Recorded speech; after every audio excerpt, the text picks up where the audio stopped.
The bodies lay scattered across the prairie like broken dolls. 7 dead, 1 survivor.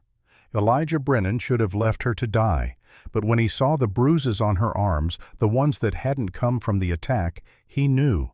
This woman wasn't running from bandits. She was running from something far worse. And in a town where $500 could buy any man's loyalty, keeping her alive might cost him everything. This is their story. The pie sat on Elijah Brennan's porch step, still warm from the oven. The late afternoon sun caught the golden crust, made it glow like something precious. He stood in the doorway of his cabin, hands hanging loose at his sides, and watched the woman who'd baked it walk away down the dirt path that led back to town. She didn't look back. Not once. Her name was Catherine Ashford, though most folks in Crescent Ridge had taken to calling her Kate. Some called her other things too when they thought she couldn't hear. Things that made their lips twist with satisfaction, their eyes narrow with judgment. Elijah had heard the names. He'd seen the way the women pulled their skirts aside when Kate passed on the boardwalk, seen the way the men looked through her like she was made of glass, or worse, like she wasn't there at all. He picked up the pie, still warm. The scent of apples and cinnamon rose up sweet and honest. His stomach reminded him he hadn't eaten since dawn, when he'd choked down cold cornbread and coffee that tasted like creek water. But he set the pie back down on the step and went inside, closing the door with a sound like finality. What Elijah didn't know, what he couldn't have known as he stood there in his empty cabin with the smell of another woman's baking fading from the air, was that his decision in that moment, that small turning away, would set in motion a chain of events that would change everything. He thought he knew about grief, about mercy, about the kind of man he could still become. 2 weeks earlier, on a stretch of empty prairie where the grass grew tall enough to hide a crouching man, Elijah had found something that shouldn't have been there. The smell hit him first. Smoke, but old smoke, the kind that lingers after the flames have died. Then something underneath that something, his nose recognized before his mind wanted to name it. His horse, a gray mare named Ranger, had stopped without any signal from him. Her ears swiveled forward, nostrils flaring wide. She knew death when she smelled it, had smelled it before during the war, when Elijah rode with the cavalry, and death was everywhere, thick in the air like morning fog. He dismounted slow, one hand on the rifle that rode in a scabbard on his saddle. The wind moved through the grass with a sound like whispered warnings. In the distance a hawk circled on motionless wings, patient and knowing. When he crested the low rise, the scene opened before him like a page from a book about hell. 2 wagons sat at angles to each other, their canvas covers torn and blackened. One had burned almost completely, the ribs of its frame standing like the skeleton of some great beast. The other had only scorched, as if the fire had lost interest halfway through its work. Around the wagons, scattered in the grass like dropped dolls, lay 7 bodies. Elijah had seen death before. He'd made death back in the war, back when he wore the uniform and followed orders that turned his stomach, but that he followed anyway because that was what soldiers did. He'd seen men torn apart by cannon fire, seen boys younger than they had any right to be clutching at wounds that no doctor could fix, seen horses screaming in ways that still visited him in dreams. But this was different. This was deliberate. He walked among the dead with slow, careful steps. 4 men, 2 women, 1 child no more than 6 years old. They hadn't died running. They'd been lined up from what he could tell. Executed. This wasn't a raid. The Cheyenne and Arapaho who still passed through these territories had their own ways, their own reasons. This had been done by white men, and done for a purpose. He knelt beside one of the wagons, found a leather satchel half buried in ash. Inside, papers burned almost beyond reading, but he could make out fragments, names, dates, something about property in Boston. Boston. That was 2,000 miles from here, a different world entirely. A sound cut through the heavy silence, faint barely there like the whisper of wind through dead leaves. But Elijah had learned in the war to listen for sounds that shouldn't be there, and this was one of them. He found her behind a wheel, half covered by a fur-lined cloak that had probably cost more than his horse. Her face was streaked with ash and dried blood, Her hair, dark and long, spread out in the dust like a shadow. One hand reached toward nothing, fingers curled as if grasping for something that had slipped away. She was breathing. Barely, but breathing. Elijah pressed 2 fingers to her throat, felt the flutter of pulse beneath skin that was too cold, too pale. He'd seen that look before, that look of someone standing in the doorway between this world and the next, trying to decide which way to step. He made his decision in seconds, slid his arms beneath her lifted. She was lighter than she should have been, as if grief had already begun consuming her from the inside. When he settled her across the saddle in front of him, her head lolled against his chest. Through the ruin of her dress he could see bruises on her arms. Old bruises yellowed at the edges. These hadn't come from the attack. These had been there before. The ride back to his cabin took 2 hours. The sun dropped toward the horizon, painting the prairie in shades of red and gold that looked like beauty but felt like warning. The woman in his arms didn't wake, didn't make a sound except for the shallow rasp of her breathing. Elijah's cabin sat 5 miles west of Crescent Ridge, tucked in a small depression where a line of cottonwood trees marked the path of a seasonal creek. He'd built it 3 years earlier with his own hands after the sickness took Sarah and left him with nothing but empty days and the kind of silence that echoed. The cabin was simple.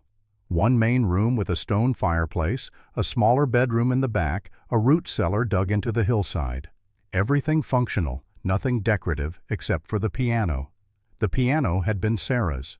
An old upright she'd insisted on bringing all the way from Missouri, paying to have it hauled in a freight wagon because she said she couldn't live without music. He'd thought it foolish at the time, the expense and the trouble for something that served no practical purpose. But every evening she'd played filling the cabin with melodies that made the rough walls and simple furniture feel like something more, made it feel like a home.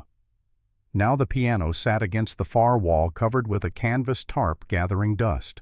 Elijah hadn't uncovered it since the day they buried her. He carried the woman inside, laid her on his bed.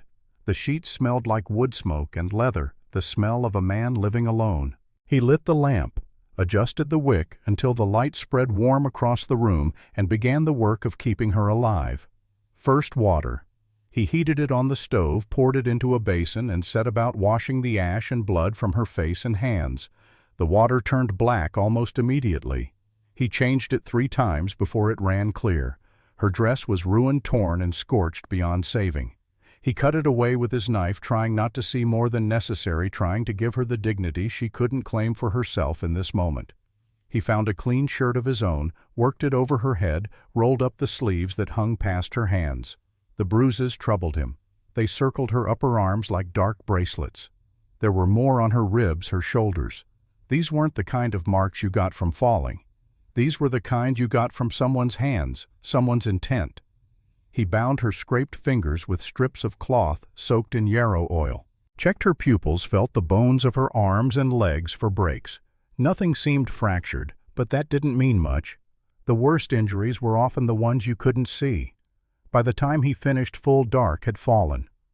The cabin filled with the sounds of night, crickets in the grass, an owl calling from the cottonwoods, the creak and settle of the wood as the fire's heat soaked into the walls. Elijah dragged his chair beside the bed and sat. He didn't plan to sleep. Sleep seemed like negligence somehow, like if he closed his eyes for even a moment she might slip away while he wasn't watching. So he sat through the night, listening to her breathe, watching the slight rise and fall of her chest beneath his oversized shirt. Once near midnight she cried out in her sleep, a sharp, broken sound that reminded him of the way horses scream when they're hurt beyond help. He laid a hand on her shoulder, just a light touch, and she quieted. Gray light was seeping through the small window when her eyelids finally fluttered open. For a long moment, she just stared at the ceiling as if she didn't know which world she'd woken into. Then her eyes moved, taking in the rough-hewn beams overhead, the stone fireplace, the simple wooden chair where a man she'd never seen before sat watching her with eyes that held no threat, but also no false comfort. She tried to sit up. Pain caught her hard, stealing her breath. Elijah saw her face go white, saw her hand move to her ribs. "Easy now," he said. His voice came out rougher than he intended, rough from disuse. "You're safe here. "This is my place." Her lips parted, but no sound emerged. Her throat worked like she was trying to swallow dust. He poured water into a tin cup, held it out. Her hands shook so badly that he had to steady the cup with his own, guide it to her mouth. She drank in small sips, each one seeming to hurt on the way down. When she'd had enough, he set the cup aside and waited. He was good at waiting. 3 years of sitting alone in this cabin had taught him the value of silence, had taught him that sometimes the best thing a man could do was simply be present without demanding anything in return. Finally she spoke. Her voice was barely a whisper, raw as scraped skin. "Where are the others?" Elijah had prepared for this question, had known it would come. Still it sat heavy on his tongue. "There are no others, ma'am." He watched understanding move across her face like a shadow. Her eyes closed. Tears leaked from the corners, tracking down into her hair. He gave her time. Let her carry that weight however she needed to carry it. When she opened her eyes again, they held a different kind of pain, the kind that would live with her always, that would wake her in the night for years to come. "Do you remember your name?" he asked. Something shifted in her expression. Her jaw tightened just a fraction, and her gaze dropped to the glove that still covered her right hand.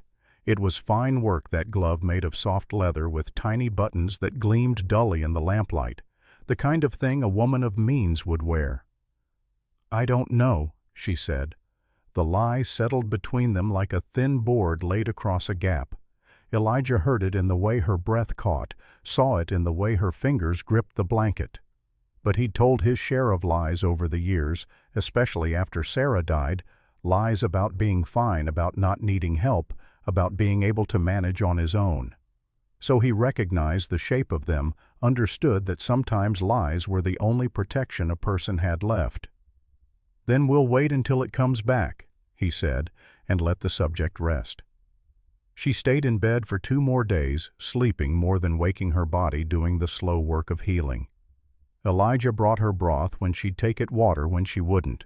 He changed the bandages on her hands, watched the angry red of the scrapes begin to fade to pink. On the 3rd morning he came in from feeding the animals to find the bed empty. His heart kicked hard against his ribs, a moment of irrational panic that she'd somehow vanished, that maybe she'd been a ghost all along. Then he saw the door standing open, felt the cool morning air flowing through. She stood on the small porch, wrapped in one of his old coats that hung on her like a tent. Her bare feet rested on the worn boards. She was staring out at the prairie, at the way the dawn light washed everything in shades of silver and rose. "You'll catch cold," Elijah said, stepping up beside her. "I had to see the sky." Her voice still held that rasp, but it was stronger now. "I had to know the world kept turning." They stood there together, shoulders almost touching, but not quite. The morning stretched out before them, full of possibilities neither of them could name yet. After a long silence, she turned to look at him. Really look at him, as if seeing him for the first time. He was a tall man, lean in the way of people who work hard and eat light. His face was weathered by sun and wind, marked with lines that spoke of years spent outdoors. His hair, dark shot through with gray, hung a bit too long. His eyes were the color of winter sky, and they held depths she couldn't quite read. "I should not be alive," she said quietly. "Maybe," he answered, watching the tall grass move in the faint breeze. "But you are." She turned her face back to the open land. "I don't know who I am now." Elijah let the quiet sit between them for a moment before he spoke. "Let it come when it's ready. There's no hurry here." A crow lifted from a fence post in the distance beat its wings across the brightening sky. The woman beside him watched it fly until it became a speck against the blue, until it disappeared entirely. That afternoon, while she dozed in the chair by the fire, Elijah rode into town. Crescent Ridge wasn't much to speak of. Maybe 200 souls on a good day, most of them spread out on homesteads and ranches within a 10-mile radius. The town itself consisted of a general store, a blacksmith shop, a small church, and a saloon that did better business than the church ever had. He needed supplies: flour, coffee, cornmeal, things that had run low while he'd spent 3 days tending to a woman whose name he didn't know. The general store belonged to Ruth Whitlock, though everyone in town knew it was really her mother Margaret who ran things. Margaret Whitlock held Crescent Ridge in the palm of her hand the way a child holds a baby bird, with a grip that seemed gentle but could crush without warning. Elijah tied Ranger to the hitching post and climbed the 3 steps to the boardwalk. Through the store's window he could see Margaret behind the counter, her iron gray hair pulled back in a bun so tight it seemed to pull at her face, making her expression perpetually severe. The bell above the door rang as he entered. Margaret looked up and something flickered across her face. Not quite a smile, not quite a frown. Something calculating. "Mr. Brennan," she said, her voice carrying the kind of sweetness that felt like a warning. "We haven't seen you in town for near a week now." "Been busy," Elijah said. He picked up a burlap sack, began filling it with what he needed.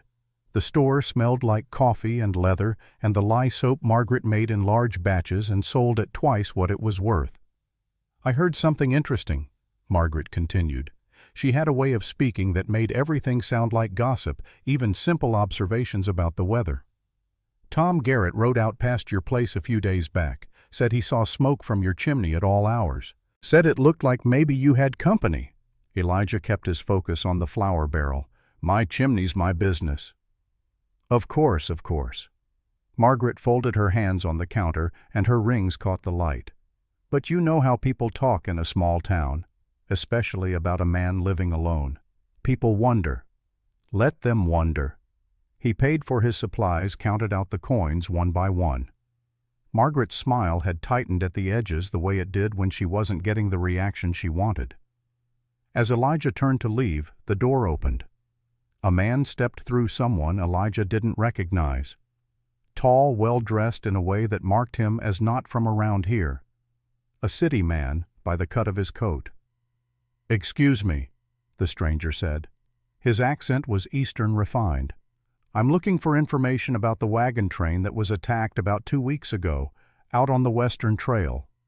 Elijah stopped. Every muscle in his body went tight. Margaret leaned forward, interested now. "What kind of information?" "I'm looking for survivors," the man said, "or anyone who might have seen anything. There's a reward for useful information, $500. The number hung in the air like a hook waiting for someone to bite. "That's a lot of money," Margaret said slowly. "What's so important about this particular wagon train?" "That's private business," the stranger replied. "But I assure you the reward is genuine. If anyone knows anything, I'm staying at the boarding house. Name's Jackson Reeves." Elijah walked past him without a word, but he felt Reeves's eyes track him all the way to the door. Felt the weight of that gaze like pressure between his shoulder blades. Outside, he loaded his supplies onto Ranger with mechanical efficiency, his mind already working through implications. $500 was more money than most people in Crescent Ridge saw in a year. It was enough to make people curious enough to make them ask questions he didn't want asked. The ride back to the cabin felt longer than usual. The sun beat down hot for autumn, making the prairie shimmer in the distance. By the time his cabin came into view, Elijah had made a decision. He found her standing at the window looking out at the cottonwood trees. She'd found a dress somewhere, probably in the trunk in his bedroom where he'd stored Sarah's things. It hung loose on her frame and the hem dragged on the floor. But she'd belted it with a piece of rope and she'd braided her hair. She looked almost normal, almost like someone who belonged in this place. "There's a man in town," Elijah said without preamble, "asking about the wagon train, offering money for information about survivors." He watched her spine go rigid. She didn't turn around, but he saw her reflection in the window glass, saw the fear bloom in her eyes. "How much money?" she asked. $500. She closed her eyes. "They'll find me. Not if you're careful, not if you stay here." Now she did turn, and he saw something fierce in her expression, something that went beyond fear into territory he recognized. Survival instinct. The same instinct that had kept him breathing after Sarah died, when breathing felt like the hardest work in the world. "Why?" she asked. "Why protect me? You don't even know who I am." "No," Elijah agreed. "But I know what you're running from. Or at least I know enough." Those bruises on your arms didn't come from the wagon attack." Her hand moved unconsciously to her upper arm, where the bruises had faded to a sick yellow-green. "You noticed." "I notice things." "Who are you?" she asked, and there was something in her voice he couldn't quite name. What kind of man finds a stranger half dead and asks nothing in return? Elijah thought about that, thought about the man he'd been before the war, young and certain about the world, thought about the man he'd been during the war doing terrible things because someone told him they were necessary, thought about the man he'd become after Sarah died hollow and going through the motions of living without really being alive. "I'm trying to figure that out myself," he said finally. "But I know I'm not the kind of man who hands someone over to people who put those bruises on her arms." She studied him for a long moment, and he saw her making calculations weighing risks against options. Finally she nodded. "My name is Catherine," she said, "but people who knew me called me Kate." It wasn't the whole truth. He could tell that much, but it was more than she'd given before, and he'd take it. "Kate, then," he said. "Welcome to stay as long as you need." "I can work," she said quickly. "I can earn my keep. I'm not asking for charity." "Didn't figure you were." "I don't know much about ranch work, but I can learn. I can cook clean whatever you need." Elijah looked at her at the way she held herself straight despite the pain he knew she still carried, at the dignity that sat on her shoulders like armor. "Can you really cook?" "No," she admitted. "Not well. But I'll learn that too." Despite everything, despite the weight of secrets and the danger that was probably riding toward them, even now Elijah felt something shift in his chest, something that might have been the beginning of a smile, though it had been so long since he'd smiled that he wasn't quite sure. "Then we'll figure it out as we go," he said.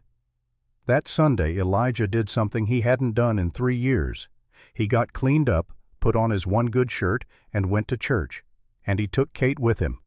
The church was a simple building, white clapboard with a bell tower that listed slightly to the left. Most of the town gathered there on Sunday mornings, less out of devotion than out of habit, and the knowledge that Margaret Whitlock kept track of who attended and who didn't. Elijah and Kate walked through the door together, and the murmur of conversation died like someone had blown out a candle. Every head turned. Every eye found them took in the sight of Elijah Brennan, the widower, who'd barely left his ranch in 3 years, walking beside a woman no one had ever seen before. A woman wearing a dress that anyone with eyes could tell had belonged to Sarah Brennan. Margaret Whitlock sat in the front pew, her usual position. When she saw Kate, her face went through several expressions in rapid succession. Surprise, curiosity, and finally, something harder. Something that looked like recognition, though not of Kate herself. Recognition of what she represented. A disruption. A threat to the careful order Margaret had constructed. Elijah guided Kate to a pew near the back. They sat, and the whispers started immediately, low and sibilant like wind through dead grass. The service passed in a blur. Elijah heard none of it. He was too aware of Kate beside him, of the way she kept her head up despite the stares, the whispers. Too aware of Margaret's eyes sharp as razors cutting toward them again and again.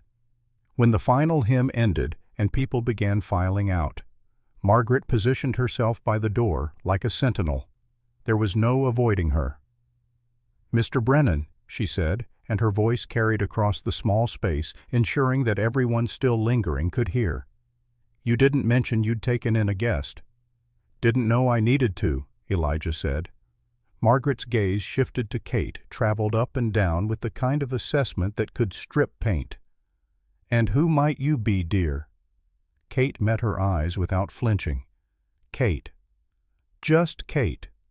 No family name. Just Kate for now." "How interesting." Margaret's smile could have frozen water in July. "And where did you come from?" "Just Kate." "East," Kate said, not defensive, not apologetic, simply stating a fact. "How far east? Does it matter?" The question hung in the air, and Elijah saw several of the lingering townspeople exchange glances, saw Ruth Whitlock. Margaret's daughter watching from near the piano with something that might have been sympathy in her eyes. "It matters," Margaret said, her voice going cold, "when strange women appear in respectable communities without explanation. It matters when decent widowers suddenly take in house guests without proper regard for propriety." "Kate is my housekeeper," Elijah said. His voice stayed level, but there was iron underneath. "That's all the explanation anyone needs." "A housekeeper?" Margaret's eyebrows rose. "How convenient, and I'm sure it's all very proper, the two of you alone out there on that ranch." "It's my ranch," Elijah said. "My business. My choice." "Your reputation," Margaret countered, "which affects us all. This is a small community, Mr. Brennan. We all depend on each other. When one of us makes questionable choices, it reflects on all of us." Kate's hand had clenched into a fist at her side. Elijah saw it, saw the way she was holding herself perfectly still, the way a person does when they're fighting not to run or fight. "Come on," he said quietly to Kate. "We're done here." They walked out together, and behind them the whispers rose like a swarm of locusts. The ride back to the ranch was quiet.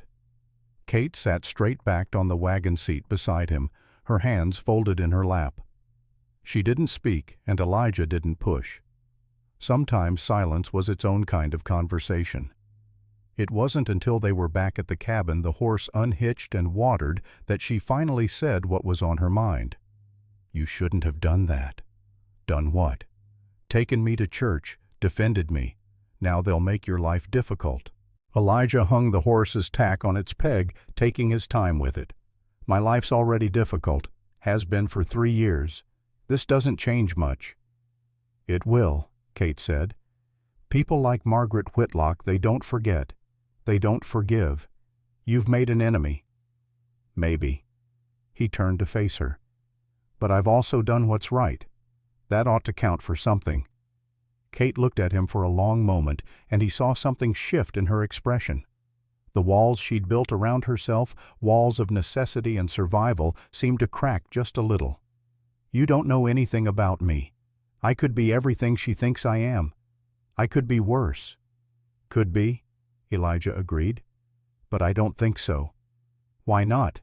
"Because people who are truly bad don't worry about whether they're bad. They just are, and they don't care who knows it." He moved past her toward the cabin. "You coming? That stove won't light itself, and I'm hungry enough to eat boot leather." Kate followed him inside. The cabin felt different now, less like a tomb, and more like something that might with time and care become a home again. She looked at the covered piano in the corner, and something in her face went soft. "Sarah's?" "Yeah." She played every night. Elijah started building a fire in the stove. Said music was the only language that didn't need translation. "Can I?" Kate took a step toward the piano, her hand reaching out but not quite touching the canvas cover. Elijah paused in his work. He hadn't touched that piano since the day they buried her. Hadn't even looked at it most days, had tried to pretend it wasn't there, gathering dust in the corner. But something in Kate's face, something hungry and careful at the same time, made him nod. She lifted the canvas slowly, like she was unwrapping something precious. Dust motes swirled in the late afternoon light. The piano underneath was old, the wood scuffed and worn, but it had been a good instrument once. Sarah had made sure of that. Kate sat on the bench. Her fingers hovered over the keys, trembling slightly. Then she pressed down just one note, middle C, clear and true. The sound filled the cabin like water filling an empty vessel. It shouldn't have hurt, but it did. It hurt in a way that felt almost good, like pressing on a bruise to remind yourself it's still there. Kate played a scale, then another. Her fingers were stiff, unpracticed, but they remembered. He could see it in the way they moved, the muscle memory that survived even when everything else had been stripped away. Then she began to play something real. A melody simple but beautiful. Something classical that Elijah didn't know the name of, but recognized anyway because Sarah had played it too on nights when the wind howled and the prairie felt too big and empty. Kate's eyes closed. She swayed slightly as she played, and he saw her lips move, counting beats or singing words he couldn't hear. For that moment, she wasn't a woman running from something. She was just a woman at a piano making something beautiful rise up out of the silence. When the last note faded, she opened her eyes. There were tears on her cheeks, but she was smiling. "I didn't know if I still could," she said. "I thought maybe I'd lost it, along with everything else." "You didn't lose it," Elijah said. His voice came out rougher than he intended. "Music feels like breath to me," Kate said quietly. "Without it, I feel half alive." "Then play," Elijah said. "Any time you want. That piano's been silent too long anyway." She turned on the bench to look at him. "You're a strange man, Elijah Brennan." "So I've been told." "Thank you," she said, and the words carried weight beyond their simple syllables. "For the piano, for the church, for not asking questions I'm not ready to answer." "Everyone's got a past," Elijah said. "Mine's not particularly pretty either. Will you tell me about it someday? Maybe, when you're ready to tell me about yours." It was a bargain unspoken but understood, an exchange of truths that would come in their own time. That night, as the fire burned low and the shadows gathered in the corners, Kate played again. Soft melodies that barely rose above the crackle of burning wood songs that felt like memories made audible. Elijah sat in his chair by the window, ostensibly mending a bridle, but really just listening. For the first time since Sarah died, the cabin didn't feel like a place he was simply enduring. It felt like a place where something might grow again given enough time and care. He didn't know then that time was something they wouldn't have much of. Didn't know that in town, Jackson Reeves was showing a sketch to anyone who would look a drawing of a woman who looked enough like Kate to make Elijah's stomach drop if he'd seen it. Didn't know that Margaret Whitlock was already composing a letter full of carefully worded concern and civic duty to be sent to the territorial marshal. Didn't know that 500 miles away, a man named Victor Hastings was packing a bag and arranging for hired guns to accompany him west because he'd received word that someone matching his missing fiancé's description had been seen in a small Wyoming town. All Elijah knew, sitting in his cabin with the sound of piano music washing over him like absolution, was that for the first time in 3 years he felt something other than the hollow ache of loss. He felt like maybe, just maybe, he might have stumbled onto a reason to keep going. Not just to survive, but to actually live. And in the doorway between the main room and the bedroom, Kate stood with her hand on the frame looking back at the man who'd saved her life. Looking at him and wondering if maybe she'd found something she hadn't even known she was searching for. Something that felt almost like hope. But hope, as both of them knew from hard experience, was a dangerous thing to carry. It made you vulnerable. It gave you something to lose. And loss, as they would soon learn, was riding toward them faster than either of them knew. The morning after church, Kate woke to the smell of coffee and the sound of an axe biting into wood. She dressed in the dim light of dawn, her fingers fumbling with the buttons of Sarah's dress. It still felt wrong wearing a dead woman's clothes, but it was what she had.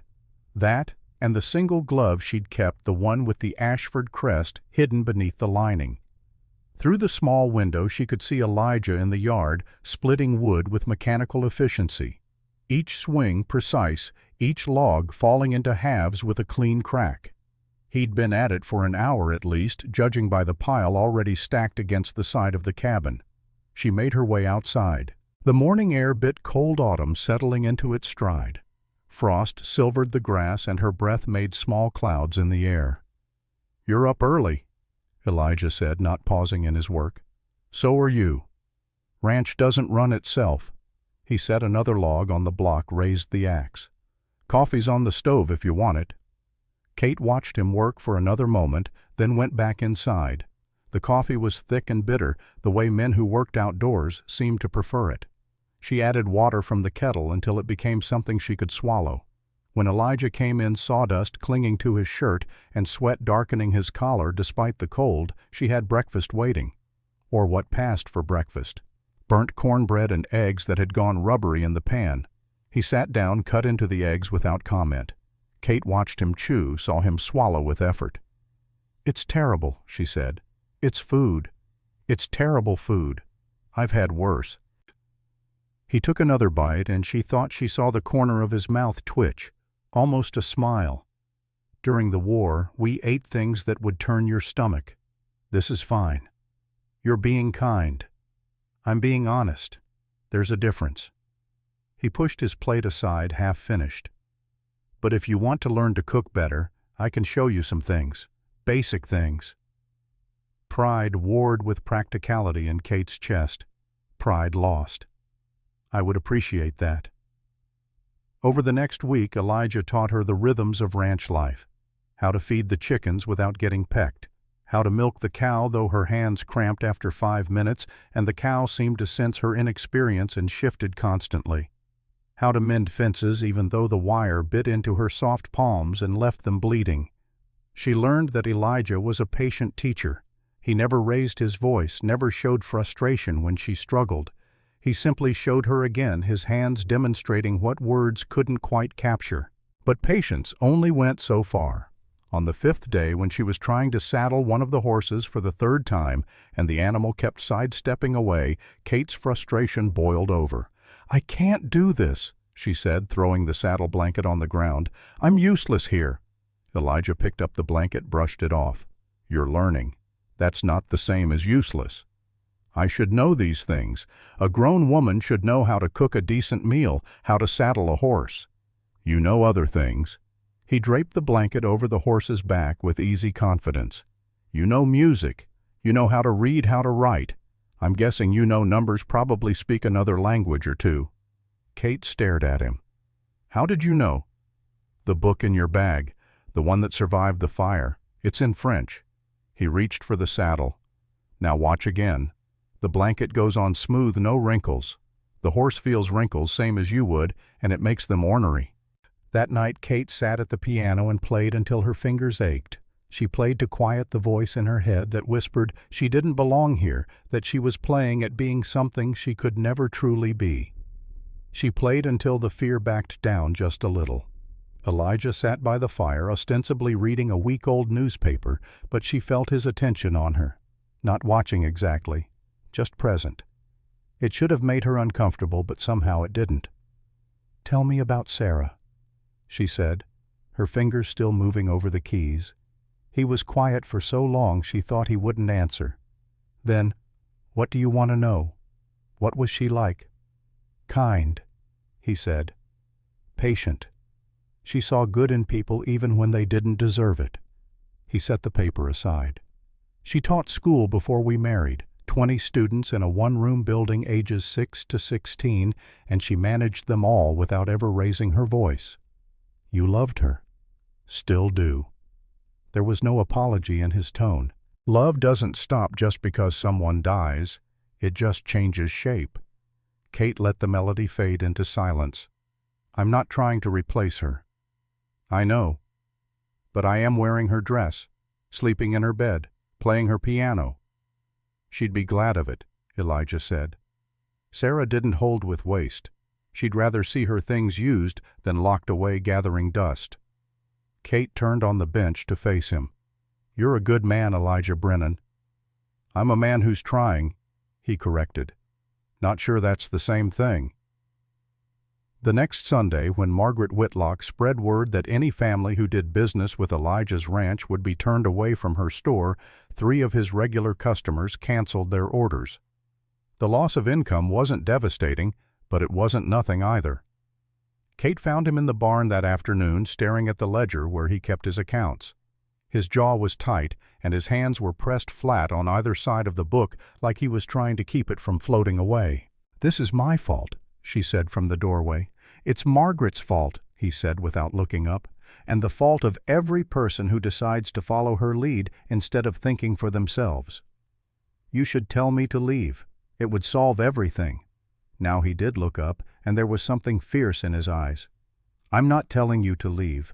I'm telling you that some things are worth more than easy money and social standing." "Like what?"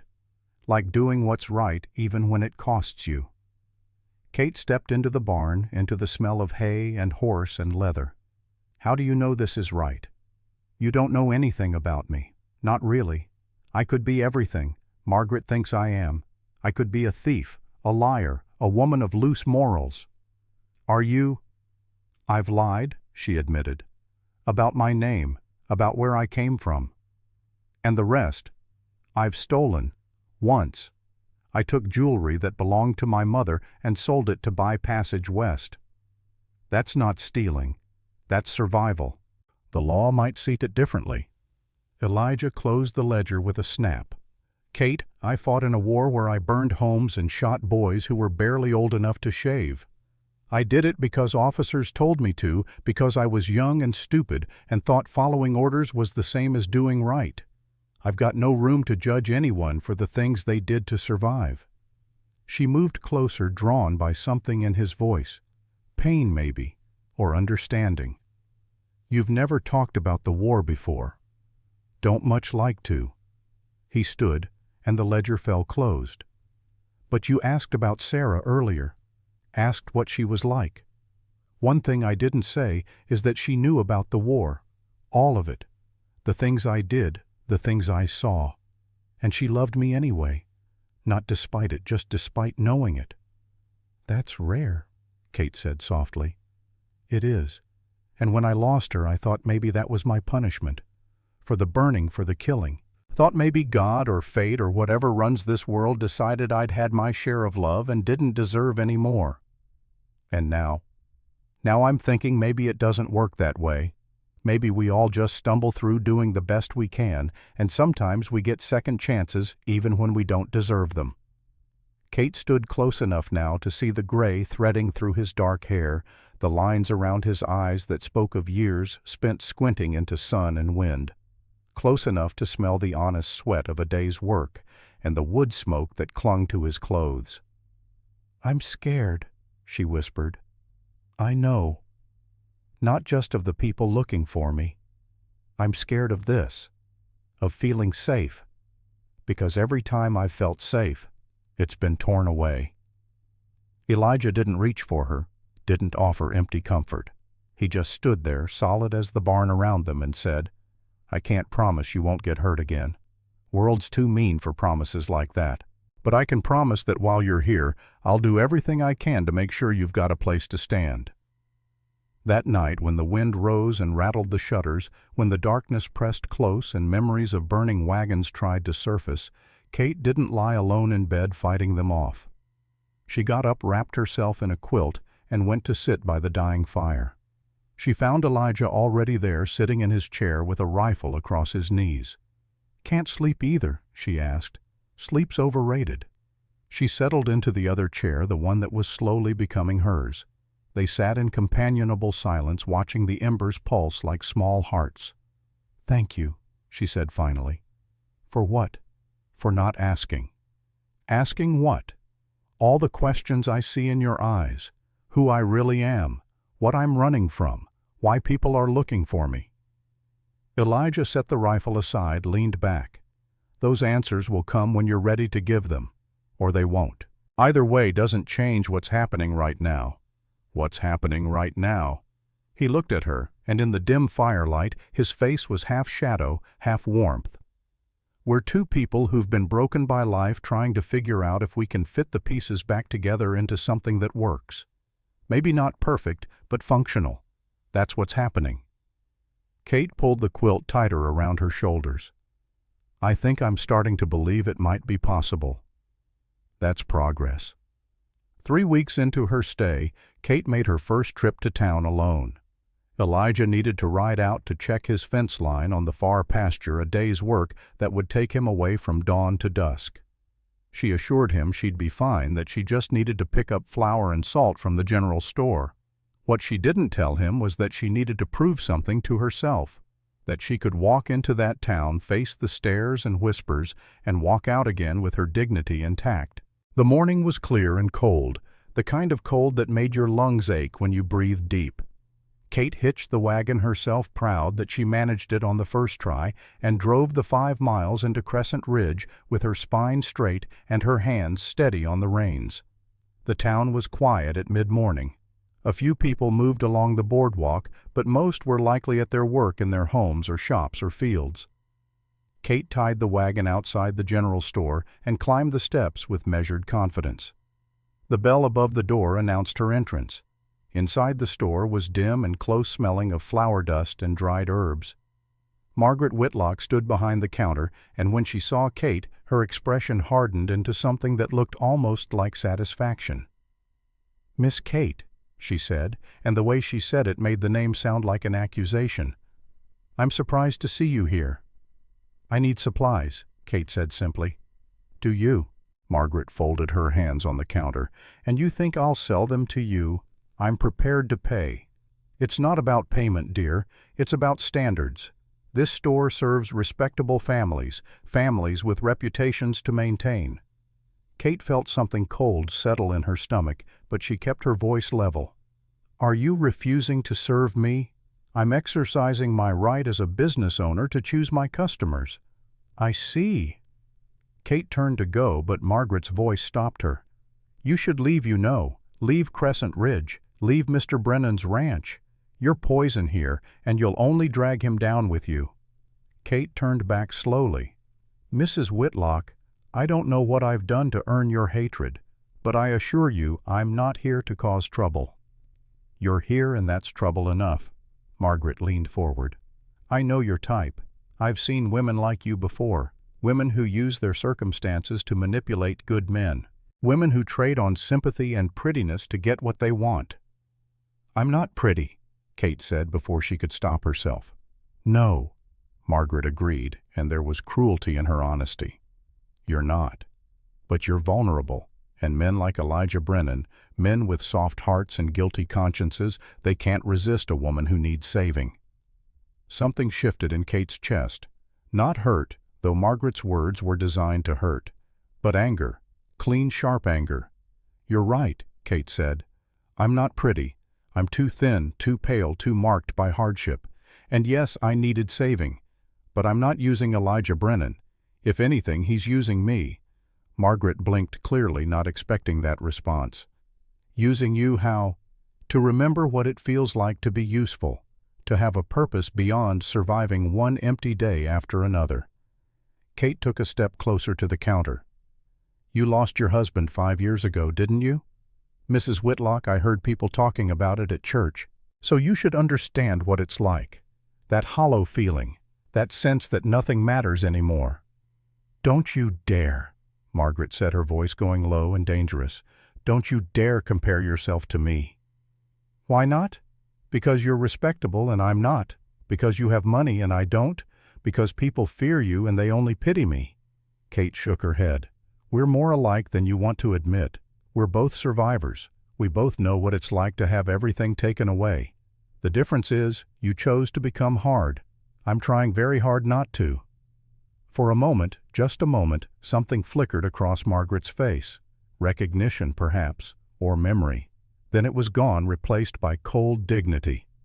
"Get out of my store," Margaret said. Kate left. But as she climbed back into the wagon, she realized her hands weren't shaking. Her heart wasn't racing. She'd stood up for herself, spoken truth to power, and walked away intact.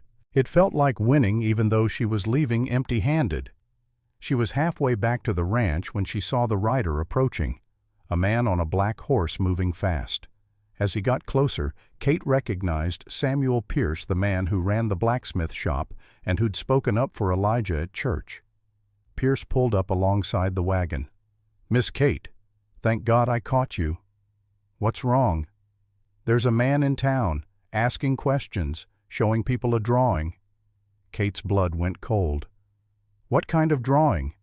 Pierce reached into his coat, pulled out a folded paper. "This one. Someone left it on the bar at the saloon. I grabbed it before too many people could get a good look." Kate unfolded the paper with trembling hands. The sketch was crude but effective. A woman's face, younger than Kate felt now, but undeniably her, and beneath it words that made her stomach turn. Reward. Information sought regarding Margaret Catherine Ashford, missing from Boston. Last seen Denver. $500 for information leading to her whereabouts. Contact Victor Hastings or Lawrence Ashford. "That's you, isn't it?" Pierce said quietly. There was no point in lying. Yes. Ashford. That's railroad money, Boston money. My father's money, Kate said. I'm his only heir. And these men looking for you. Victor Hastings is the man my uncle arranged for me to marry. Lawrence Ashford is my uncle. She looked up at Pierce, saw no judgment in his face, only concern. I ran because Victor hurt me, multiple times, and because I suspected they were involved in my father's death, though I had no proof. Pierce took off his hat, ran a hand through his hair. That's heavy business. I know, and I'm putting Elijah in danger just by being there. I should leave. Where would you go? I don't know. Further west. Canada, maybe. You'd never make it. Pierce shook his head. Not if they're offering $500. That's enough money to buy a lot of looking. You'd be found within a week. Then what do I do? Pierce studied her for a long moment. You trust me to help you. Why would you do that? You don't know me. No, but I know Elijah. Fought beside him in the war. Saved each other's lives more times than either of us can count. If he's standing up for you, that's good enough for me. Kate felt tears prick her eyes. I don't deserve this kindness. Maybe not, but deserve's got nothing to do with it. Pierce folded the poster, tucked it back in his coat. Go back to the ranch. Tell Elijah everything. He needs to know what he's up against. He'll tell me to leave. He won't. That's not who he is. Pierce gathered his reins. But he needs to make the choice with full information. That's only fair.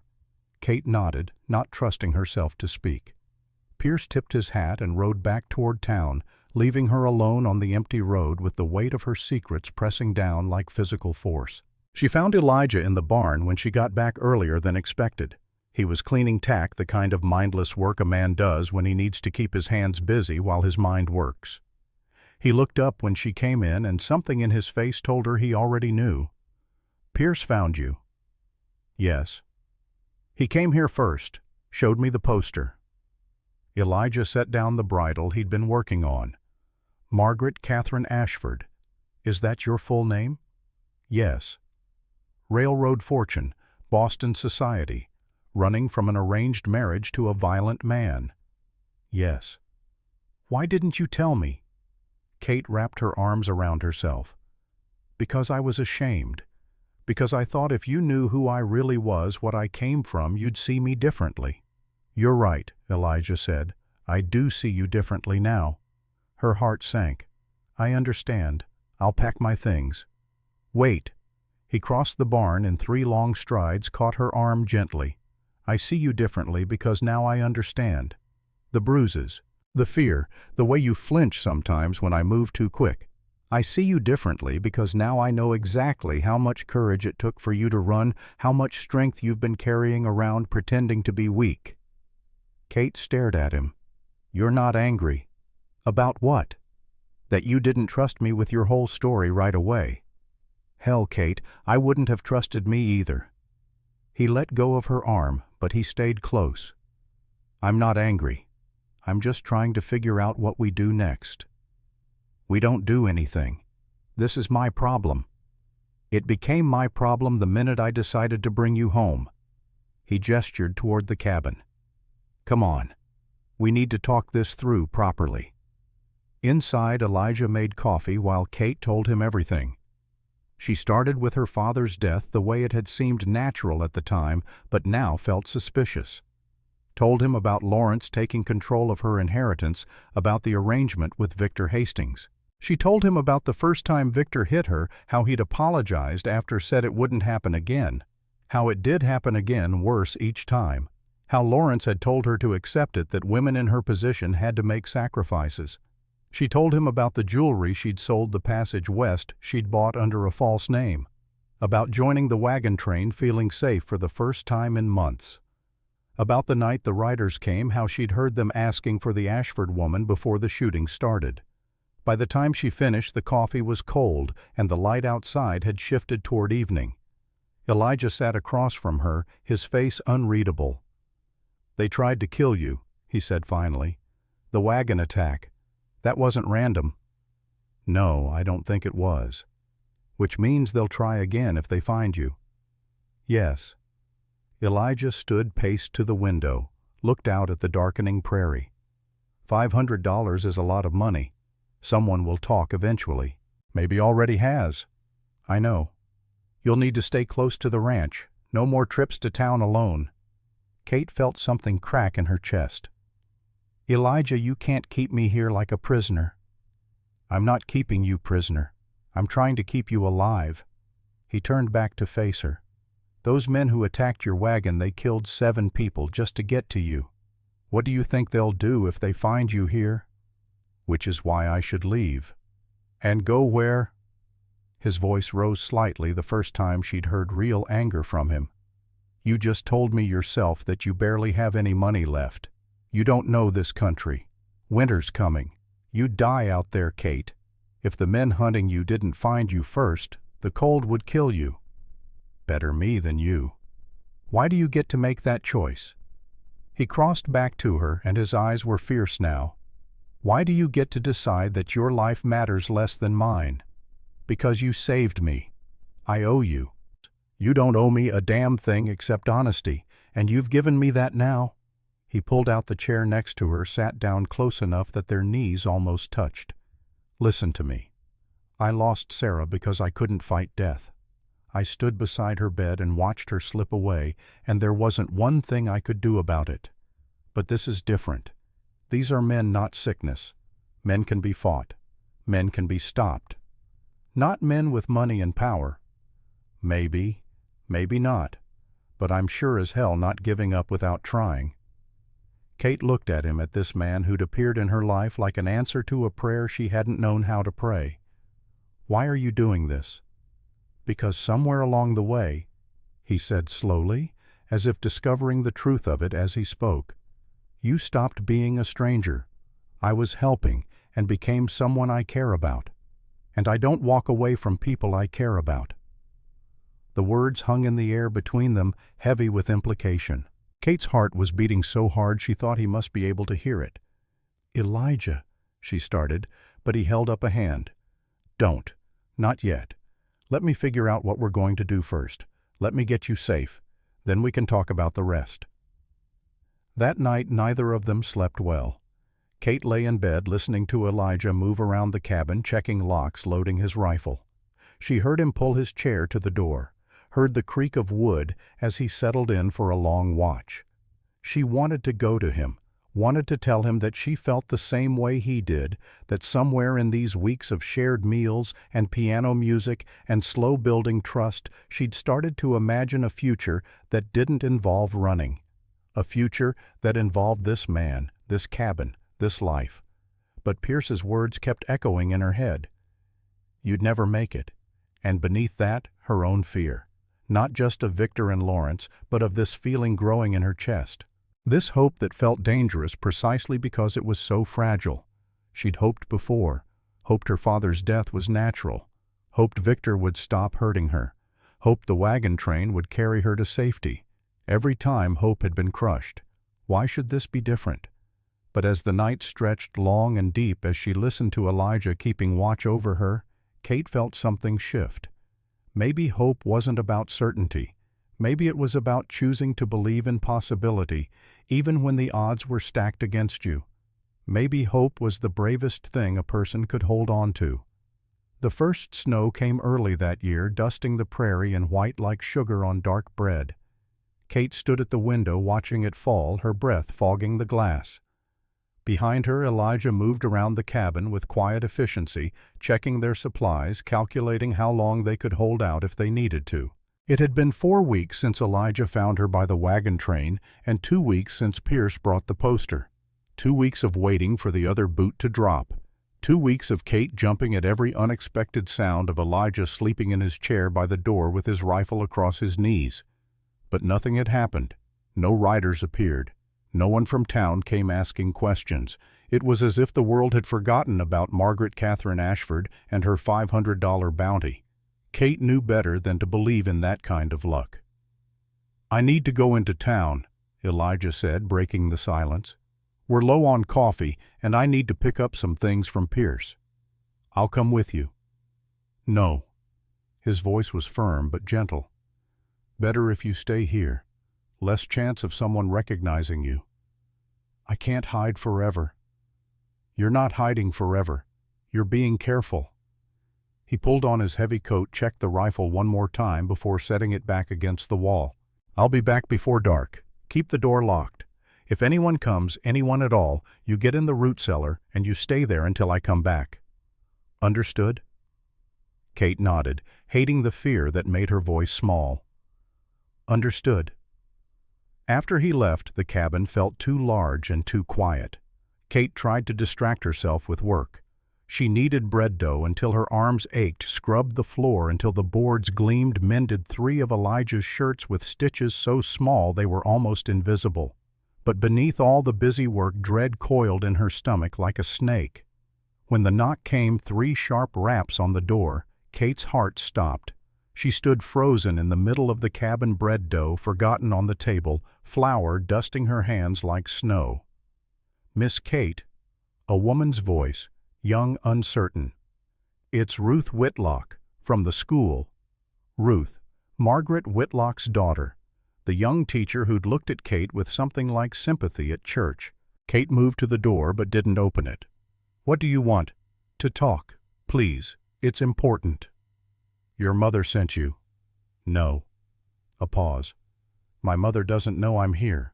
She'd be furious if she did." Kate weighed her options. Ruth could be lying, could be a trap, but something in the young woman's voice sounded genuine, and Kate had spent enough time around liars to recognize the truth when she heard it. She opened the door.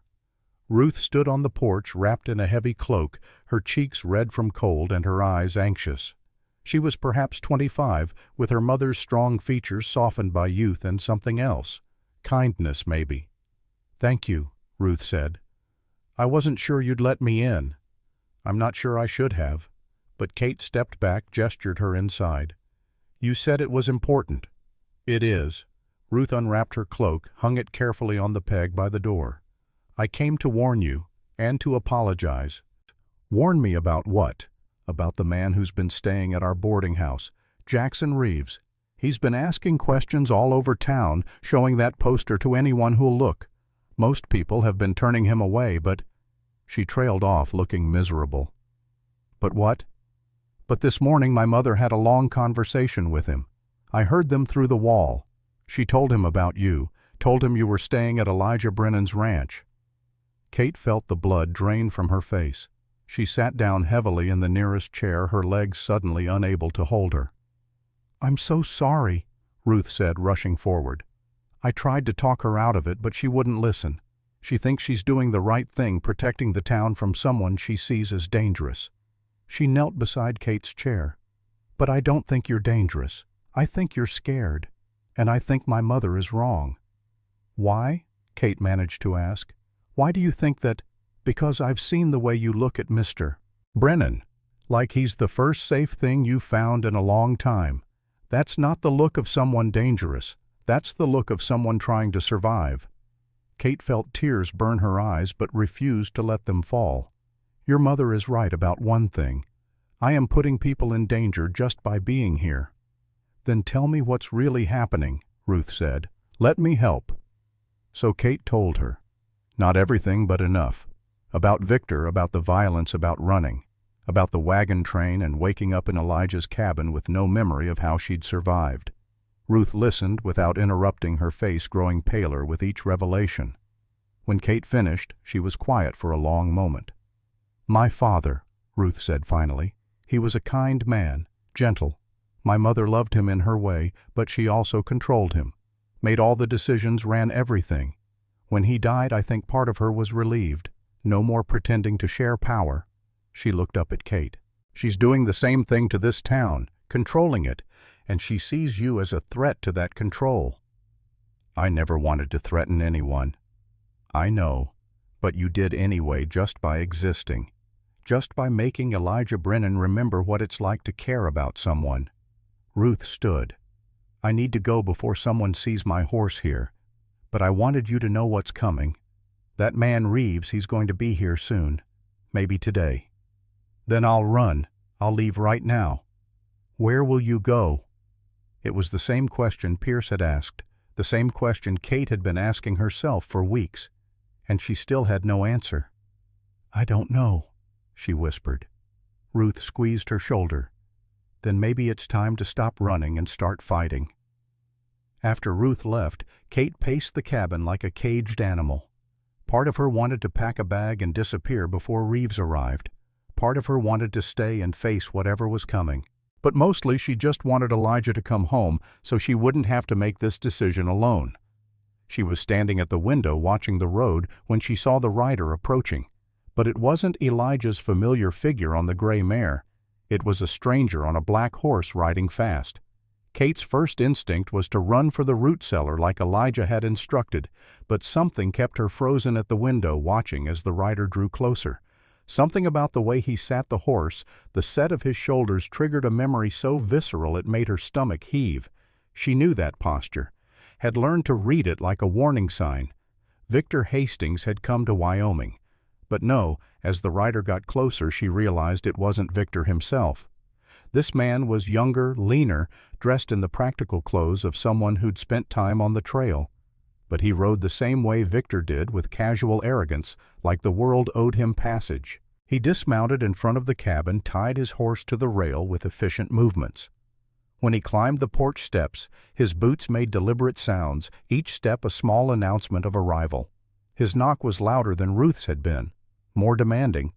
Kate stood in the middle of the cabin, her heart hammering. She could hide, should hide, but something stubborn in her refused. She'd spent too much time hiding, too much time letting fear make her decisions. She opened the door. The man was perhaps 30, with sharp features and sharper eyes. His gaze traveled over her with the same assessing quality Margaret Whitlock's had, but colder, more calculating. "Margaret Ashford," he said. Not a question, a statement of fact. "Who are you?" "Name's Jackson Reeves. I'm a detective hired by your Uncle Lawrence and your fiancé Victor to bring you home safely." Safely? Kate kept her voice level despite the fear crawling up her spine. "Is that what you call it?" "I call it my job, ma'am." He tipped his hat with mock courtesy. "I've got papers here, legal documents, showing that you're under the guardianship of Lawrence Ashford and contracted to marry Victor Hastings. Now you can come with me peacefully, or I can get the territorial marshal involved. Your choice." "I'm not going anywhere with you." "That's unfortunate." Reeves glanced past her into the cabin. "Where's Brennan?" "The man who's been harboring you." "He's not harboring me. I'm employed here." "Right. Employed." His smile was ugly. "Look, Miss Ashford, I don't care about your arrangement with Brennan. That's between you and your conscience. But I've got a job to do, and I'm going to do it. The job being to drag me back to a man who beats me?" Something flickered across Reeves's face. Not quite sympathy, but close. "I don't know anything about that. All I know is I've got legal papers and a reward waiting if I bring you back." "Of course. The $500. Kate felt sick. "That's what I'm worth to you. Money." "That's what everyone's worth in the end, ma'am. Some just cost more than others." Before Kate could respond, she heard the sound of a horse approaching fast. She looked past Reeves to see Elijah riding hard up the road, Samuel Pierce right behind him. Elijah dismounted before his horse had fully stopped, his hand already on the rifle he kept in his saddle scabbard. "Get away from her." Reeves held up his hands in a gesture of peace. "Easy now. I'm not here to cause trouble. I'm just doing my job. Your job is kidnapping. My job is returning missing persons to their legal guardians." Reeves pulled papers from his coat. "It's all here, signed and witnessed. Lawrence Ashford has full legal guardianship of Margaret Ashford. Victor Hastings has a marriage contract, also legal and binding." Elijah took the papers, scanned them quickly. Kate watched his face darken as he read. "These papers are based on a lie. The law doesn't care about lies, friend. It cares about signatures and seals." Pierce had dismounted too, was reading over Elijah's shoulder. "These were issued in Boston." "That's right." "Then they might not hold up in Wyoming territory. Different jurisdiction." "They'll hold up anywhere in the United States," Reeves said. Federal law trumps territorial. Kate felt the ground shifting beneath her feet. She'd known this moment would come, had prepared herself for it. But the reality was worse than any nightmare. These men had the law on their side, which meant they had power. And she had nothing. "I'll give you 24 hours, Reeves said, his tone almost sympathetic now. "Talk to the local law if you want. Consult whoever you need to. But tomorrow morning I'm taking Miss Ashford back east, with or without a fight." He mounted his horse, tipped his hat again. "I'm staying at the boarding house in town. Come find me when you're ready to be reasonable." After he rode away, the three of them stood in the yard, the November wind cutting through their clothes and the weight of impossible decisions pressing down like physical force. "We need to talk to Sheriff Garrett," Pierce said. "See if there's any legal angle we can use." "Won't matter," Elijah said. His voice was hollow. "Those papers look legitimate. Federal contracts supersede territorial law." "Then we fight," Kate said. Both men turned to look at her. "We fight. I didn't survive the wagon attack and weeks of recovery and learning to live again just to let them drag me back." "Kate." Elijah started, but she cut him off. "No, listen to me. I've been running my whole life, running from my uncle's control, from Victor's fists, from my own fear. I'm done running. If I'm going down, I'm going down fighting." "You're not going down at all," Elijah said firmly. "We'll figure something out." But as they walked back to the cabin, Kate saw the doubt in his eyes, saw the weight of responsibility settling on his shoulders. He'd promised to keep her safe, and now that promise was being tested by forces bigger than both of them. Inside, while Elijah and Pierce pored over the legal papers, trying to find some loophole or weakness, Kate sat at the piano. Her fingers found the keys, began to play. Not the sad melodies she'd been favoring lately, but something different. Something that felt like defiance set to music. "That's new," Pierce said, looking up from the papers. "What is it?" "Something my mother taught me," Kate said. "She called it her fighting song. Said she played it whenever she needed to remind herself she was stronger than she felt." The music filled the cabin, bold and bright, a counterpoint to the darkness pressing in from outside. And somewhere in the middle of it, Kate made a decision.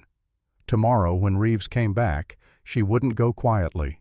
She wouldn't go at all. She'd stand her ground, and she'd tell the truth, the whole truth, to anyone who would listen. About Victor, about Lawrence, about the wagon attack. And if that wasn't enough, if the law still sided with the men who'd tried to kill her, then she'd face that too. But she'd face it standing up, not cowering. That night, as Elijah prepared to sleep in his chair by the door again, Kate stopped him. "Don't." He looked at her, questioning. "Don't sleep in the chair tonight. It's cold, and you haven't had a decent night's rest in weeks." She took a breath, gathering courage. "Sleep in your own bed. I'll be fine." "Kate, I can't just leave you unprotected." "I'm not asking you to leave me unprotected. I'm asking you to sleep in a bed instead of a chair." She moved closer to him, close enough to see the exhaustion in his face, the lines that had deepened over the past 2 weeks. "You can't keep me safe if you're falling apart from lack of sleep. I've gone longer without sleep during the war.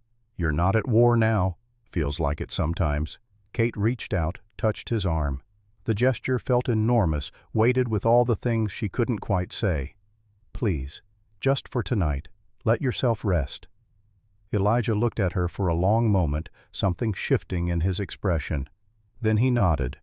"All right, but you wake me if you hear anything at all." "I will." She watched him disappear into the bedroom, heard the creak of the bed as he settled. The cabin felt different without his presence in the main room, both emptier and somehow more intimate. Kate sat at the piano but didn't play. Just rested her fingers on the keys, feeling the cool smoothness of ivory beneath her touch.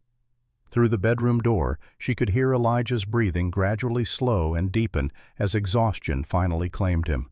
She thought about the first night she'd spent in this cabin, how strange and frightening it had felt to wake up in an unfamiliar place, in an unfamiliar body that hurt in a dozen different ways.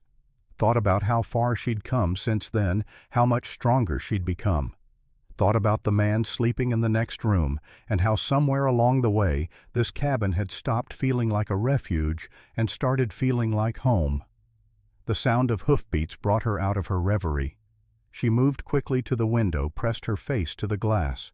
In the moonlight she could see riders approaching, not just one, but several, 5, maybe 6. Kate's blood went cold. She ran to the bedroom, shook Elijah awake. Someone's coming, multiple riders. He was on his feet, instantly reaching for his rifle, his boots. Get in the root cellar, now. No. Kate, this isn't the time to argue. I'm not arguing, I'm standing with you. She moved back to the main room, grabbed the smaller rifle Elijah had taught her to shoot. Whatever's coming, we face it together. Elijah followed her, took up position by the window. Damn stubborn woman. You're just figuring that out now. Despite everything, she heard him make a sound that might have been a laugh. I suppose I should have known when you burned that first batch of bread and immediately tried again. The riders drew closer, spreading out as they approached the cabin. In the moonlight, Kate could make out details. These weren't hired guns or territorial marshals. These were townspeople. She recognized Pierce's broad shoulders, saw Ruth Whitlock on a chestnut mare, spotted the sheriff's distinctive gray horse. "Stand down," Pierce called from outside. "It's friends." Elijah lowered his rifle but didn't set it aside. He opened the door cautiously, and the group dismounted, climbed the porch steps in a cluster of bodies and cold air and urgent energy. "What's happening?" Elijah asked. Sheriff Garrett stepped forward. He was a solid man, weathered by years on the frontier, with eyes that had seen too much violence to be easily shocked. "Got news from Boston. Sent a telegram yesterday, got the response an hour ago." "What kind of news?" "The kind that changes everything." Garrett pulled out a folded paper. "Lawrence Ashford is dead. Has been for 2 months. Died under suspicious circumstances that are being investigated as murder." Kate felt the cabin tilt around her. "Dead? That's not all," Garrett continued. "Victor Hastings is wanted for questioning in connection with that death. Seems your uncle wasn't the only one dying suspiciously around Mr. Hastings. There's been a pattern over the past 5 years. Wealthy people dying their money going to Hastings through various legal maneuvers. And those men who attacked your wagon train, they were hired guns from Denver, same ones who'd done 3 other jobs for Hastings. We've got 2 of them in custody now. They'll hang alongside their boss." "He killed them," Kate whispered. "He's been killing them all along."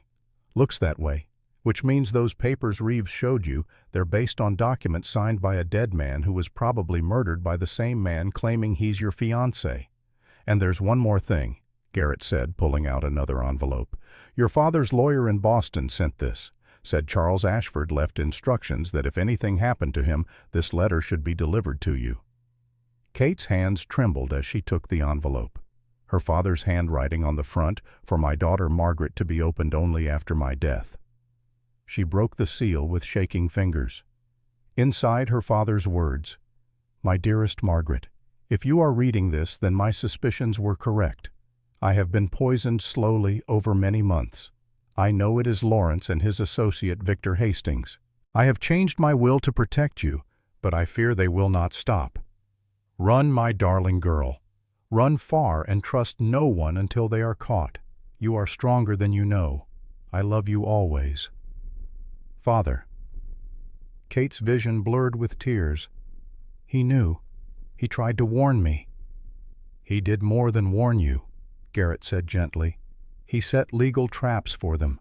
That's why we were able to move so fast once we started investigating." Ruth pushed forward. "There's more. I went through my mother's records at the boarding house, found something she'd hidden." She held out another document. A letter from Victor Hastings to Jackson Reeves dated 3 weeks ago. It talks about payment for services rendered, specifically for finding Margaret Ashford and arranging an accident during transport. The room went silent. Kate stared at the letter, at the careful handwriting that laid out her murder like a business transaction. "He was going to kill me," she said. "Reeves was never going to take me back to Boston. He was going to kill me on the road and claim it was bandits or Indians or an accident." "That's my read on it," Garrett said grimly, "which is why I brought half the town with me tonight. Whatever Reeves is planning, he's going to have a hell of a time doing it with witnesses around." Elijah had gone very still, his face set in lines Kate had never seen before. "Where is Reeves now?" "Still at the boarding house as far as we know." "Then we need to move fast. If he realizes we're on to him, he'll run." "Or he'll come here and try to finish the job anyway," Pierce added. $500 is still $500, and if Hastings is paying for a body instead of a live delivery, that makes the job simpler. Kate set down her rifle, her hands shaking now that the immediate danger had passed. "I don't understand. Why did Ruth's mother help? She hates me." Ruth looked uncomfortable. "I showed her the letter. Told her what Victor Hastings really is." Ruth's voice softened. When she read it, the part about arranging your murder, she went very still. Then she said, "I have been protecting this town from the wrong person." She looked at me and said, "I thought I was keeping order. But I was just being cruel to someone who needed help." It's the first time I've ever heard her admit she was wrong. She's many things, my mother, but she's not someone who tolerates murder. She's at the boarding house now, keeping watch on Reeves. If he tries to leave, she'll send word. As if summoned by the mention, a young boy appeared at the door, out of breath from running. "Mrs. Whitlock sent me. Says the detective is packing up. Looks like he's planning to ride out." "Toward town or toward here?" Garrett asked. "Here, she thinks. He was asking about the quickest route to Mr. Brennan's place." "Then we don't have much time." Garrett checked his revolver. "Mr. Brennan, I need you and Miss Ashford to stay here. Lock the doors. Don't open them for anyone but me or Pierce. Understood?" "Understood," Elijah said, though Kate could see the tension in his jaw the way his hand clenched around his rifle. Garrett Pierce and 3 other men from town rode out, leaving Ruth and one older man named Thomas to stand guard at the cabin. The wait that followed was excruciating. Kate paced while Ruth sat by the fire, Thomas positioned himself by the window with a rifle, and Elijah checked and rechecked his weapons with mechanical precision. "He'll be all right," Ruth said quietly, watching Kate pace. "Mr. Pierce is the best tracker in the territory, and Sheriff Garrett isn't the kind of man to let a murderer slip through his fingers." "They're going after a man who's killed multiple people and gotten away with it," Kate said. "A man who has nothing to lose. They're also going after a man who's alone and outnumbered." Ruth stood moved to Kate's side. "Have faith. This is almost over." But almost wasn't the same as finished. Kate had learned that lesson too many times to trust in almost. The sound of gunshots echoed across the prairie like thunder, distant but unmistakable. Kate ran to the window, pressed her face to the glass. In the moonlight she could see figures moving on the road, could see muzzle flashes like brief stars. "They've engaged him," Thomas said, his voice calm despite the tension. "Looks like he didn't go quietly." The gunfight lasted less than 5 minutes, though it felt like hours. When silence finally fell, Kate couldn't breathe, couldn't think beyond the singular fear that someone she cared about was lying dead on that road. Then she saw them returning. All of them. Pierce and Garrett and the 3 townsmen riding slowly, deliberately. And between them, hands bound, sat Jackson Reeves on his black horse. Kate sagged against the window frame. Relief so strong it made her legs weak. Elijah was beside her in an instant, his hand on her back steadying her. "It's done," he said softly. "You're safe." But even as he said it, Kate knew that done and safe were relative terms. Reeves had been caught, yes, but Victor was still out there somewhere, and the legal tangle of guardianship and marriage contracts and federal law was far from resolved. When Garrett brought Reeves into the cabin, the detective looked nothing like the confident man who'd appeared on the porch that afternoon. His face was bruised, blood leaked from a cut above his eye, and his arrogance had been replaced by something that looked almost like fear. "Tell her," Garrett said, shoving Reeves into a chair. "Tell Miss Ashford what you told us." Reeves looked at Kate, and she saw something in his eyes that might have been regret. "Victor Hastings paid me $2,000. $1,000 to find you, $1,000 to make sure you never made it back to Boston alive. I was supposed to make it look like an accident, a fall from a horse or bandits or illness, something that wouldn't raise questions." "Why?" Kate's voice was barely a whisper. "Why go along with it?" "Because $2,000 is more money than I'd make in 5 years of legitimate work." He looked down at his bound hands. "And because I told myself you were just another rich girl who'd made trouble for herself, that whatever happened to you was probably deserved." "I didn't deserve to die." "No, you didn't." He met her eyes again. "For what it's worth, I'm sorry. I've done a lot of things I'm not proud of, but I've never killed anyone before. Don't think I could have gone through with it when the time came." "But you would have tried," Kate said. "You would have taken me out onto that road and found out whether or not you could do it." Reeves had no answer to that. Garrett pulled him to his feet. "Jackson Reeves, you're under arrest for conspiracy to commit murder fraud and a few other charges I'll think up once I get you in a cell. You'll be held pending transfer to federal custody." As they led him away, Kate felt something inside her uncurl. Not quite relief, not quite peace, but something closer to it than she'd felt in a long time. Ruth lingered after the others had left, helping Kate make coffee, offering quiet company, while Elijah secured the cabin for the night. Before she left, she pulled Kate aside. "My mother wanted me to tell you something," Ruth said. "She said to say she was wrong about you, and that she's sorry for making your life harder than it needed to be." "I never expected an apology from Margaret Whitlock." "Neither did I," Ruth smiled. "But I think tonight showed her something, that standing up for what's right matters more than maintaining social order, that sometimes the people we judge most harshly are the ones who need our support most." After Ruth left, Kate and Elijah stood alone in the cabin. The fire burned low, casting long shadows across the walls. Outside, the wind had picked up, carrying the first real promise of winter. "It's not over," Kate said. "Victor is still out there." "But now people know what he is," Elijah replied. "There are warrants out for his arrest, law enforcement across multiple territories looking for him.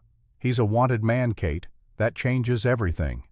"Does it change the fact that he knows where I am? If he's smart, he'll run, put as much distance between himself and the law as possible." "And if he's not smart?" Elijah moved to stand beside her close enough that she could feel the warmth radiating from his body.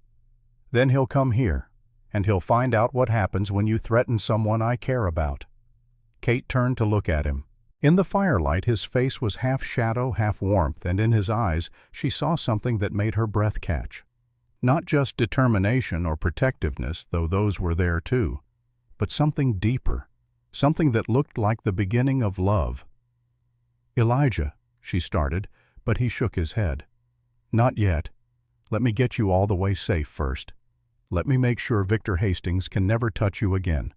Then we'll talk about the rest." What if there is no all the way safe? What if this is just how life is now, always looking over my shoulder, always waiting for the next threat? "Then we face it together," he said simply. "However long it takes." 2 weeks later, on a morning when the first real warmth of spring touched the prairie, Elijah took Kate's hand and led her to the cottonwood tree where Sarah was buried. "There's something I need to do," he said, "something I should have done weeks ago." From his pocket he pulled a ring, not gold or silver, but carved from a piece of cottonwood wood, smooth and warm from his hand, simple but made with care. "I told you I'd wait until I had something to offer," he said. "Turns out I was waiting for the wrong thing. I don't need money or a bigger ranch or anything fancy. What I need is you. What I want is to spend whatever days I have left making you happy." He knelt in the grass there beside his first wife's grave and looked up at Kate with eyes that held everything he felt. Kate Brennan to be, "Will you marry me?" Kate's throat was too tight for words. She nodded, tears streaming down her face, and pulled him to his feet. When she finally found her voice, it was barely a whisper. "Yes, 1,000 times yes." He slipped the wooden ring on her finger. It fit perfectly, as if it had been made just for her, which of course it had. They stood there under the cottonwood, holding each other, while the wind moved through the new leaves and the prairie stretched green and gold around them. 3 days after Reeves was arrested, word came that Victor Hastings had been arrested in Denver, trying to board a train to California. The federal marshals had been waiting for him, tipped off by multiple sources, including Sheriff Garrett's detailed reports. Along with Victor, they'd arrested 2 other men who'd been part of his conspiracy. The evidence found in their possession included forged documents, records of payments to hired killers, and letters detailing a scheme that had been operating for nearly 6 years. Charles Ashford hadn't been Victor's first victim. He'd been his 5th. Each time Victor had identified a wealthy target, arranged an accident or illness, and manipulated the legal system to gain control of the deceased's assets. He'd made millions, and he'd done it by turning murder into a business model. When Kate heard the news, she didn't feel the triumph she'd expected. She felt hollow, tired, like she'd been running so long that even stopping felt foreign. "He's going to hang," Garrett told her when he brought the official report. "Multiple counts of murder, conspiracy, fraud. Federal judge already said it's the clearest case he's seen in years." "Good," Kate said, but the word felt insufficient. Victor would hang, and it would be justice. But it wouldn't bring back her father, wouldn't undo the bruises or the fear or the months of running, wouldn't restore the life she'd had before Lawrence and Victor had destroyed it. But it would give her something. It would give her freedom. Real freedom, not just the temporary safety of hiding. That night exhaustion should have claimed her, but Kate found herself drawn to the piano instead of bed. She played without thinking, letting the keys tell the story. Her words couldn't, letting her fingers wander across the keys without any particular destination. Elijah sat in his chair watching her. He'd been doing that more lately, watching her with an expression she couldn't quite read. Not the careful watchfulness of those first weeks when he'd been checking to make sure she was still breathing, but something warmer, something that made her heart beat faster whenever she caught him at it. When she finished playing, she turned on the bench to face him. "Elijah." "Yeah. You said we'd talk about the rest once I was safe. I think I'm as safe as I'm ever going to be now." He stood, crossed the room to her, stood close enough that she had to tilt her head back to look at him. "You want to have that conversation now?" "I do." "All right, then." He pulled the other chair over, sat down so they were eye to eye. "Truth is, Kate, I don't know exactly when it happened. Don't know if it was the first time you played piano, or the time you stood up to Margaret Whitlock, or one of the 100 small moments in between. But somewhere along the way, you stopped being someone I was helping and became someone I couldn't imagine living without." Kate felt tears prick her eyes. "I feel the same way. But I'm scared." "Of what?" "Of this. Of feeling safe. Because every time I've felt safe before, it's been taken away. My father died. Victor hurt me. The wagon train was attacked. What if this ends the same way?" "It might," Elijah said, and his honesty was almost painful. "I can't promise you forever, Kate. Can't promise that nothing bad will ever happen again. But I can promise that whatever does happen, you won't face it alone. Not if you don't want to." "I don't want to," Kate whispered. "I've been alone for so long, Elijah. Even when my father was alive, even before Victor, I was alone in the ways that mattered. And then I met you, and for the first time in my life, I felt like someone actually saw me. Not the Ashford name or the money or the social position, just me." "I see you," Elijah confirmed. "I see a woman who survived things that would have broken most people, who learned to cook even though she burned everything at first, who learned to shoot even though guns scared her, who stood in front of this whole town and refused to back down even when she had every reason to run. You see a better version of me than I do. Then maybe you should try seeing yourself through my eyes for a change." Kate laughed, the sound catching on tears. "Is that a proposal, Elijah Brennan?" "Not yet." He took her hands, held them carefully like they were something precious. "When I propose, and I will propose, I want to do it right. Want to have something to offer you besides a drafty cabin and a struggling ranch. What if that's all I want?" "Then you're a damn fool," he said, but his eyes were warm. "But you're my damn fool if you'll have me." "I'll have you," Kate said, "drafty cabin and all." He pulled her up from the piano bench, wrapped his arms around her in a hug that felt like coming home. Kate pressed her face against his chest, felt his heart beating steady and strong, and let herself believe just for a moment that this might last, that she might get to keep this man, this life, this fragile and precious thing they were building together. The wedding happened 3 months later on the first day of spring, when the prairie grass was just beginning to green and the cottonwood trees were hazed with new leaves. They were married under the largest cottonwood on Elijah's property, the one that overlooked the creek and provided shade in summer. The whole town turned out, even Margaret Whitlock, who brought a cake that she'd baked herself and presented to Kate with something that almost looked like warmth. Ruth stood beside Kate, having insisted on being her maid of honor. Pierce stood beside Elijah, his hand on his friend's shoulder in a gesture of support that needed no words. The circuit preacher, who came through every few months, performed the ceremony, his voice carrying across the quiet afternoon. When it came time for vows, Elijah spoke first. "I promise to protect you," he said, his voice steady. "Not because you need protection, but because I choose to stand beside you. I promise to respect you, to listen when you speak, to value your thoughts and your feelings. I promise to work hard to make a life that's worthy of you. And I promise to love you every day I have left on this earth." Kate's turn. She'd written her vows the night before, sitting at the piano while Elijah slept, trying to capture everything she felt in words that seemed too small for the task. "I promise to love you," she said, "not for saving my life, but for teaching me how to live it again. I promise to stand beside you in good times and hard times. I promise to make this place a home, not just a house. I promise to be honest with you, even when the truth is difficult. And I promise never to run from you, from us, from what we're building together." When the preacher pronounced them married, when Elijah kissed her for the first time, as her husband, Kate felt something shift in her chest. Not the hollow space where fear had lived for so long, but something new, something that felt like hope, but stronger, more solid.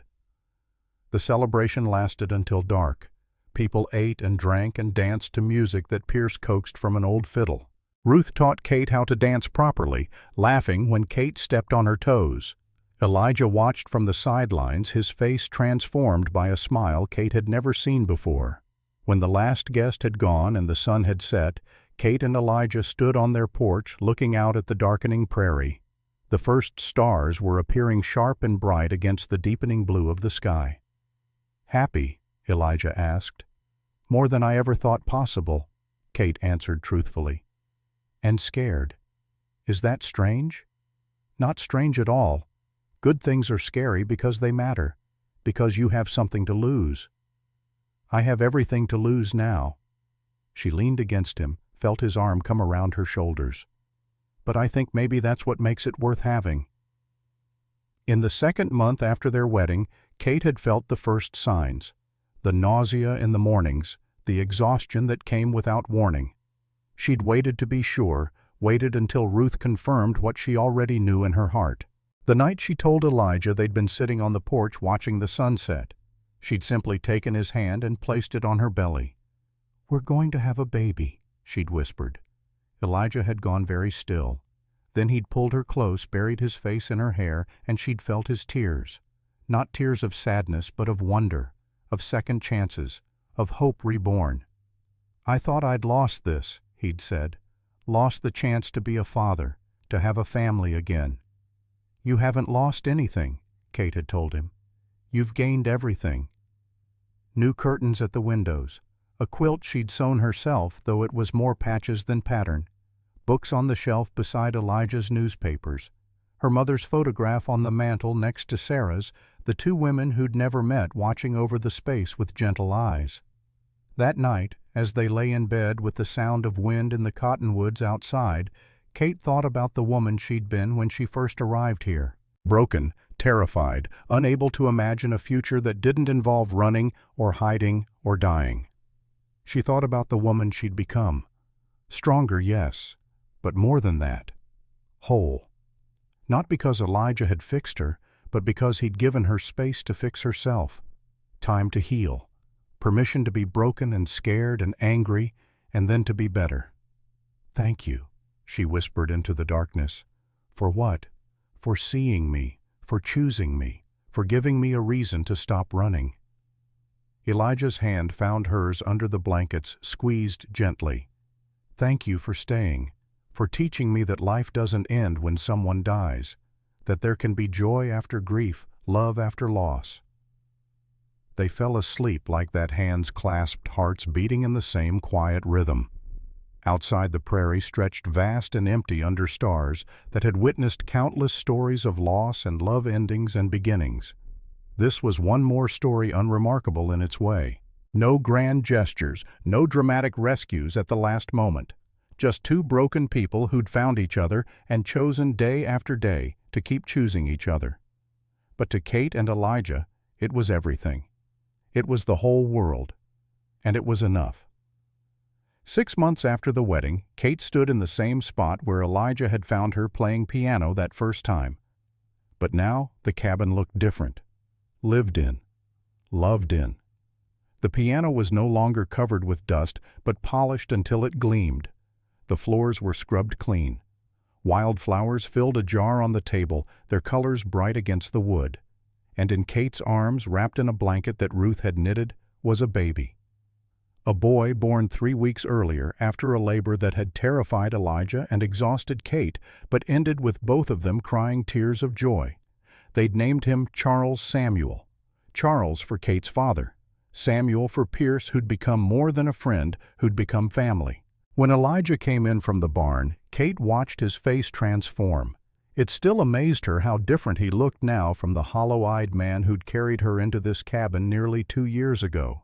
He smiled more, laughed more, moved through the world like someone who had reasons to be here, purposes beyond simply surviving. "How's he doing?" Elijah asked, crossing to look down at his sleeping son. "Perfect, growing like a weed. Ruth said he's already bigger than most month-old babies. That's the Brennan in him. We come in 2 sizes, tall and taller." Kate laughed. The sound felt natural now, easy. She laughed more these days, too. "He has your eyes." "Poor kid. Was hoping he'd get your looks." "My looks aren't anything special." "They're special to me." Elijah kissed her forehead, then the baby's. "You two are everything special to me." Later, after the baby was settled in the crib Elijah had built with his own hands, after the evening chores were done and the cabin was quiet, Kate sat at the piano.